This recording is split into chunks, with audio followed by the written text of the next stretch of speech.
Soul Mag TV. Soul Mag TV. Soul Mag TV. What is it? Speaking on urban life.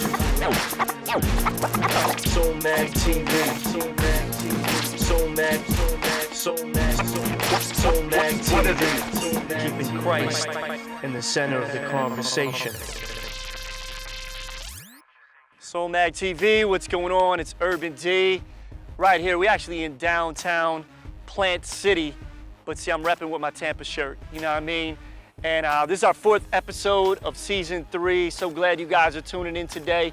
Today we got a group and a solo artist. And I want to talk about the solo artist first, because we're gonna jump in and talk to him. He had his debut album not too long ago. But this guy's been doing it for really a long time. And I remember the first time I met him was probably a good 7, 8 years ago. And so I met him at this big event that was going on in Atlanta. Came up to me, we started talking. He didn't look like a rapper at all. And then when he told me he rapped, I was like, really? And then he ended up giving me a CD and heard his stuff. And he went by BC back then. And it was really dope. And I was like, wow.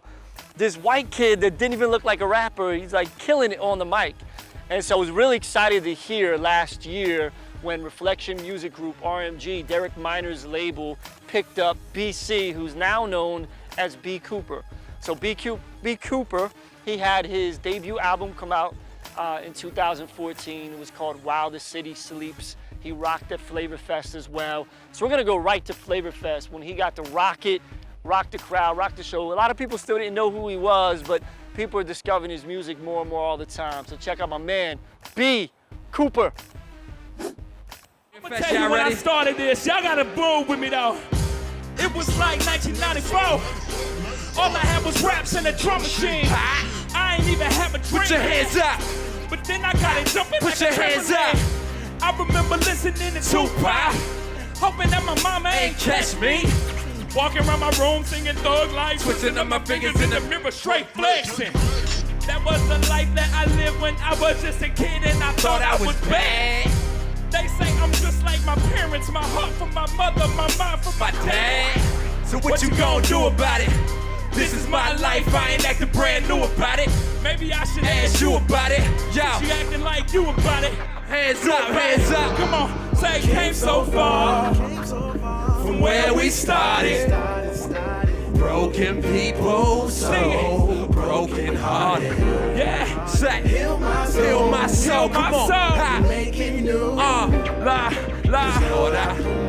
we put our faith in you, Lord. Cool. It was cool. Like 1994. Get 'em. It was like 1999. All I had was lyrics in my notebook. Never knew how to write a song. Verse 60 bars long, I ain't write a hook. I remember listening to Outkast. Hoping that my mama ain't find out. It was me and you, your mama and your cousin too. Every single day, that's all I play inside of my house. That was the life that I lived when I was just a kid and I thought I was bad. Had no idea that one day I'd be here making music, you hearing your pad. Your crib, homie. So I just did what my heart felt. No way that you can judge that. Real, recognize real. We make music. I think we need a sway. We still got a deal. Hands up, yeah. Say, came so far from where we started. Yeah. Broken people, yeah. Broken hearted. Lord, heal my soul, God. You make it new. Make me new, Lord. Lord, I need y'all's help. All in you. Came so far where we started. It's like 1994. So broken hearted. Yeah, heal my soul. Heal my soul. Make it new. And make it new. Lord, I put my faith all in you. It was like 1994, say. We're back with more Soul Mag TV. We're hanging out down here with all the trains, downtown Plant City. Beautiful, sunny Florida. It's a great day out here. And we are gonna sit down and talk to my man, B. Cooper, have a conversation with him. You guys just got to see him rock at Flavor Fest. And now we got to sit down and ask him, like, how did it all start? And just like I said when I first met him many years ago, he didn't look like a rapper at all. So one of the first events that he did was a talent show, and everybody was looking at him like, what? What's this dude gonna do? But when he got up there and rocked it, killed it. And so kind of had that effect at Flavor Fest as well. So we got to sit down and chop it up with him, and then we're gonna show you one of his newest music videos. This is B. Cooper. Ooh, come on, bro. I'm on Red Bull, I'm sorry. Man, long time coming, man. Actually, I started rapping when I was 15, and I had never rapped in front of anybody, right? I had Hip Hop EJ on my computer. If you know what that is, I'm sorry. And I went to a show with some friends. They were like, hey, they're doing a show at this high school, you should come out. So I get there, it's a Black History Month show. I'm the only white person in an auditorium full of people. And it was just whatever. And for some reason, it's funny to me, because in hindsight, I'm like, this was a Black History talent show, like a Black History Month talent show. And they were taking like open mic, like whatever. So my friend Joe was like, hey, you should get up there and freestyle. I'm like, I've never rapped in front of anybody. I was like, if you get them to ask people to rap about God, I'll come up on stage. So they go up there, anybody want to freestyle about God? I'm like, great. So I go up there, I'll never forget it, man. I took my gum out of my mouth and I put it on my jeans and stuck my shirt to the gum. So I didn't know what to do with it. I didn't want to swallow it. So I rap, and after I get done rapping, this dude comes over to me and he's like, man, you dope, man, you dope. He probably didn't say you dope because I'm too old for that phrase to be relevant. But he was like, man, you were hot. I do music, let's work. And that was Derek Minor. We were 15 years old, and that's been the homie since, man. We had a group together, like going into college, and then when we went to college, we kind of like split. We ain't split, we were still friends, but we stopped working on music together. So then when everything started happening for him, like that's been my homie. Like I designed the Fight Music t-shirt. I did the little cartoon for him actually in a hotel room at Flavor Fest, because all the Reach artists had their cartoons and he needed a cartoon. So no, it's been family, and it just, I don't know if it's just timing or if it's kind of the way the genres kind of moved. Like the genre's a little different now than it was a year ago and it was 5 years ago, and it just worked.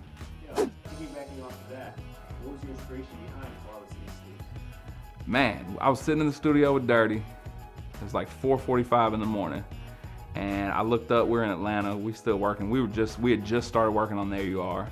He had just like started the beat. I looked up. I was on my laptop, and I was like, man, it's 4:45 in the morning. Everybody else in the world is asleep. They got to work tomorrow, and we're up working. So while the city sleeps, we're working. And I was like, I like that. And I actually made up a little fake album cover, and I actually put While the City Sleeps, and I put the RMG logo under it. And I wasn't signed at the time. I had no idea. But the whole idea was just to record some music, and I was gonna send it to Derek and just see what he thought about it. But it kind of developed from there into not only physically and literally asleep. Like, I'm 30 years old. I've had this passion and this fervor for 15 years. I started rapping when I was 15, and it was always like security held me back, or my job held me back. It's like, well, I have this opportunity, but I got to get up in the morning for work, so I'm gonna need to get my sleep. So miss opportunity. And I feel like I slept on my dream for a long time, and I don't care what anybody says. This dream and this passion inside of me came from God. So I took that and put it secondary to what I thought would pay my bills. And I'm not telling anybody to quit their job. I still work a 9 to 5. I still work 50, 60 hours a week, and I do this music thing. But it took me realizing that not only is God gonna provide financially, He's gonna provide me what I need, as far as if I take that opportunity to go to the studio with Derek and stay up till 3, and I have to be at work at 6, I'm gonna be all right. I'm gonna be okay. So it's really just taking your dream and not sleeping on it. And not literally, like you're not literally gonna go to sleep, but I'm saying, like, instead of just making sure you're actively taking steps towards what your passion is. I don't think it's a coincidence. I don't think that I just woke up one morning and was like, I want to be a rapper. I've never, ever wanted to be famous. Like, I do not do this for notoriety. I am the dude that's like, I do my show and I get off the stage and people are like, yo man, you hot. And I'm like, Thanks, man. I appreciate it. I'm kind of shy, man. So it's never been like, I want to do music to get on and I want to sign a record deal. It's been like, man, I have this fire in me. I have this like desire to not only create, but to give people a message and like give people hope. So that's where While the City Sleeps came from in a Red Bull answer.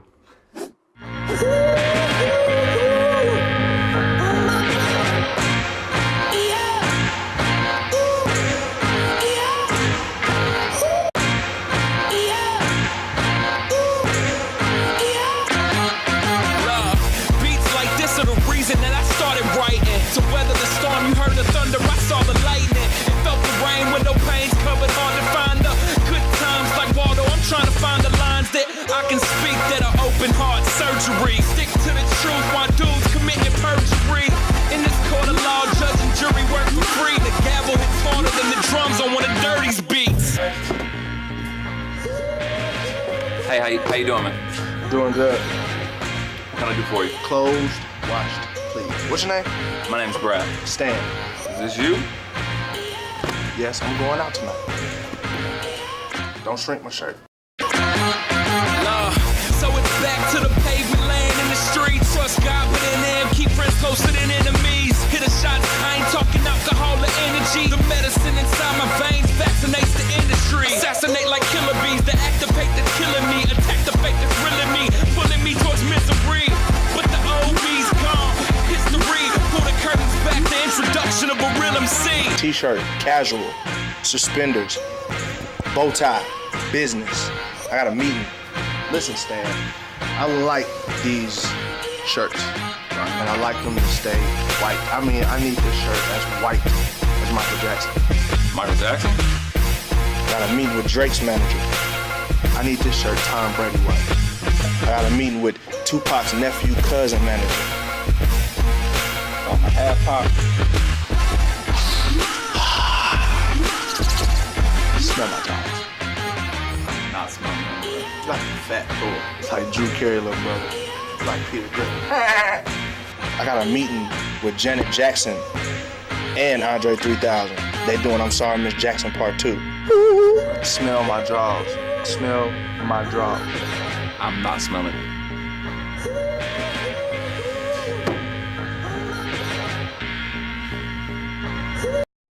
So Mag TV, we're back and we got one more segment of the show. We got a brother that I've known for a long time. He's representing out of the Virginia area, represents for Liberty University as well.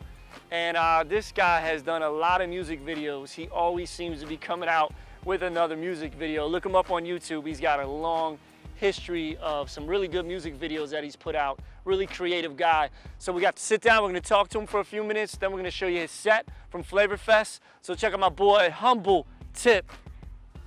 Liberty University, that's the college that I went to. Did my undergraduate degree there in health promotions. Went back, did my master's in health and wellness. Now I work for the school full time. I'm a national recruiter. And so they send me around the country and I talk to high schools and community colleges and youth groups about what the college has to offer. And in addition to that, I do music as well. And with Christian hip hop or whatever they're calling it these days, we're predominantly in front of faith-based young people. So that's a great opportunity to promote the world's largest faith-based institution. So I think last time I checked, I know I've got over 30 music videos out. I know I've got over 30. I really want to say it's closer to 60. I know if I look at my YouTube channel, I got at least 72 videos on there, but some of those are not music videos. The majority of those are music videos. A healthy amount. I definitely think I got the most. Right now, I'm trying to find that medium of high quality and high quantity, because some people put out like one music video every two years, but it's a banging, fantastic music video. And then some people put out 1 million music videos, but they're kind of whack. And so I'm trying to find that happy medium of putting out a heavy quantity, but also high quality as well. So I come up with a lot. Okay, the latest album that I've done is Free Thinking. The Free Thinking album came out earlier this year in February, and just all about just being yourself and embracing the individuality that God has blessed us with. So it's called Free Thinking, based on John 8:39. Who the Son set free is free indeed. I so hope that I quoted that scripture properly on camera. The latest video, I literally come out with a lot of videos. So I think the latest video is a song called Blessing Haters. And it's definitely more so to the believer. If anyone's in the church, they've experienced a time where they've gone through a season of just blessings. There's always one or two or maybe even three people who they just hate it. You know, you get a new car, they like, she ain't deserve that new car. Or you get a promotion, they like, man, I work harder than him. Why didn't I get the promotion? And so it's just a fun, it's kind of a satire type song. So yeah, Blessing Haters, that's the latest video, I think. Down, down, I lay it down, down, I lay it down, down, I'ma have to lay it down, I lay it down, down, I lay it down, down, I lay it down, down, I lay it down like your boy finna give a massage, you that astrology reflection, I don't mirror them stars, oh are you feeling these bars, yes sir, I'm real in the love, and I'm glad about all support, but please hold the applause, feel like I live in the pot, I'm on my alien, E.T., so now that this world, I'm a whole nother species, PB, showing fruit, would you like some kiwi? That word is real like 3D, you thought screaming lead me, I happily oblige to point these youngins to the light, and when I rap you can't deny, not only that track on fire, not just that I will supply, with a high that you can't buy, with a high like you can fly, to my dad you will join now, doing good, make it bad, yes I am a henchman, the world don't like my message, so they put me in detention, hip-hop was the school, I be in suspension, Flavor Fest, get one hand up! Mama said don't forget how you was brought up, never let this industry get you caught up, I'm here now, going on. But before I let you go, you know I gotta lay it down, I lay it down, down, I lay it down, down, I lay it down, down, I lay it down, down, I lay it down, down, I lay it down, down. Oh yeah, had to lay it down. Oh yeah, you know I gotta lay it down.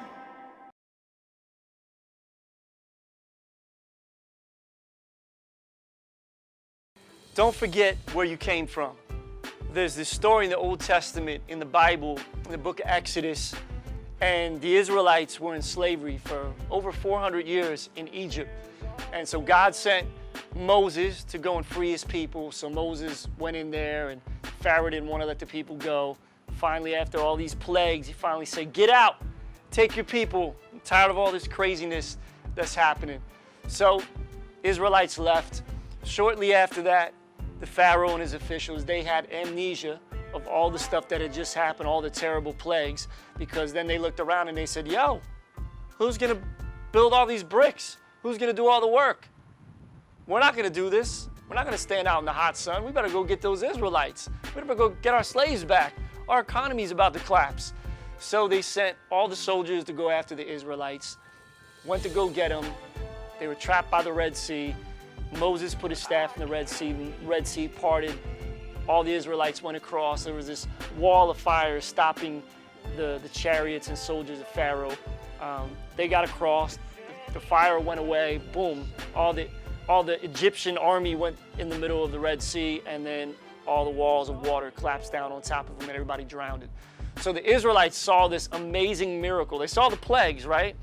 Then they saw them be rescued from the Egyptians and from the army. They watched this happen. Then they watched God give them food and water and all these miracles that were happening as they were in the wilderness. But yet they forgot where they came from.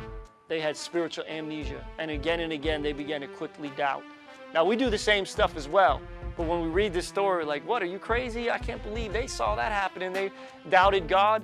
So one verse I want to read for you, and this is a little bit farther along in the story, chapter 16 of Exodus. And verse 3 says this.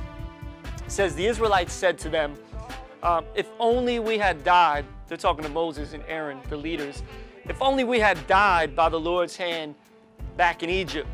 There we sat around pots of meat and ate all the food that we wanted. But you've brought us out into this desert to starve this entire assembly to death. So did you see what they just did there? They were actually talking about Egypt in a positive light. They're like, hey man, remember that one time when we sat around the pots of meat and we had the all-you-can-eat bread buffet? Hashtag good times, remember that? Oh yeah. But I mean, wait a minute. You were in slavery. You were working in the hot sun for like 12 hours a day for Pharaoh, getting nothing for it. But once in a while, you got a little bit of meat and bread. But you're reminiscing on that like those were good times? Are you serious? But see, we do a lot of the same stuff sometimes. And a lot of us were slaves to sin. I know I was at some times in my life. And now looking back, sometimes when you go through some hard times and there's some issues, sometimes you look back at your old life and you're like, well, remember that one time? You know, and we have this spiritual amnesia where we forget all the stuff that God brought us out of. And so don't look back at Egypt. Don't go there. It is not worth it. And that's what the enemy does many times, blocks these brain receptors in our mind, makes us forget about all the bad times. Like, yeah, we was with that girl. Oh, remember her? Remember what she used to do for me? But she was crazy. You had to put a restraining order out against her, right? Or, oh, remember that one time, you know, oh man, I had some really good weed, I got high. But wait a minute, you lost your job because of that. You disappointed your family. All kinds of stuff happened because you were caught up in that addiction. And there's so many times we look back at the old us and the Egypt, the slavery of sin that we were in. And when things, now that we're even in freedom, if you have a relationship with Christ, you're in freedom. And sometimes freedom isn't easy though. It's not always perfect because we live in a world that's full of sin. And so life is not going to be perfect just because you have a relationship with Jesus. So sometimes when it gets difficult, when it gets hard, we start looking back at Egypt and we get tempted to go back and do the stuff that we used to. And many of us have went back before and we realized like, man, why did I come back here? This is horrible. You know, now I remember why I left. And so the enemy does a really good job many times of just getting us to remember the moments of pleasure when the moments of pain far outweighed because there's consequences to sin. And if you let sin continue to grow in your life, the Bible says it will end in death and equal death. So if you're here today and you're just clicking through the channels, you're watching this online, God has a plan for your life. And maybe you haven't even come out of Egypt yet. Maybe you're in the middle of all kinds of drama and addictions and really like slavery to self and slavery to sin. Christ can set you free of all that stuff. He's the one that can give you new life and give you hope. Then maybe you're watching this today and you found a relationship with Christ, but you've been slipping up. You've been going back and making some trips to Egypt, and you know you shouldn't be doing that. And it just, once you taste an authentic relationship with God, sin doesn't taste the same anymore. And so you know, like, man, it just doesn't feel the same, doesn't taste the same anymore. And you need to come back to God and recommit and get a fresh restart. You flipping through the channels is no coincidence tonight. God wanted to speak to you and say he loves you, he cares about you, he's got you. So I'm Urban D. Thanks for watching Soul Mag TV. And don't forget, don't have spiritual amnesia of what our God has done for us. Peace.